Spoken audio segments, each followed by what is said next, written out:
Ang mabuting balita ng Panginoon ayon kay San Mateo.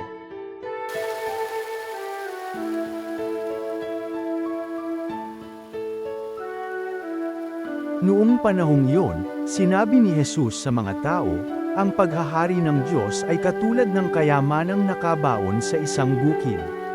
Nahukay ito ng isang tao at tinabyunan uli.